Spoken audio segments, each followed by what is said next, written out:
Hi friends, అందరికీ good morning. ఎంత bangles చూస్తుంది అనుకుంటున్నారా? నేను రీల్స్ ఎలా మంచిగా చేయాలని బ్యాంగిల్స్ కోసం వెళ్ళాను. గోల్డ్ పే బటన్ పట్టుకుంది అనుకుంటున్నారా? ఏంది మళ్ళీ సెల్ఫ్ పే బటన్ వచ్చింది అనుకుంటున్నారా? ఏం లేదండి, నేను బ్యాంగిల్ షాప్కి వెళ్ళాను కదా, వాళ్ళకి యూట్యూబ్ ఛానల్ ఉందన్నమాట. ఒక్కసారి ఆ ప్లే బటన్ చూడగా నాకు చాలా హ్యాపీగా ఉంది.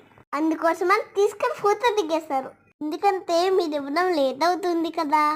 ఈరోజు దాన్ని చూసిన ఆనందం ఆపుకోలేక ఫోటో దిగేశాను. ఇక్కడ ఫన్ విత్ జున్నుకి 3 బటన్ వచ్చేలా చెయ్యండి, గోల్డ్ పే బటన్ వచ్చేలా చెయ్యండి. మీకోసం మంచి మంచి వీడియోస్ చేస్తాను, మంచి దాంట్లో వేస్తాను, మంచి బ్లాగ్స్ ఇస్తాను. అందంతో నేను బ్లాంకెట్స్ తీసుకున్నానండి. 10 కలర్స్ చాలా బాగున్నాయి. Thank you.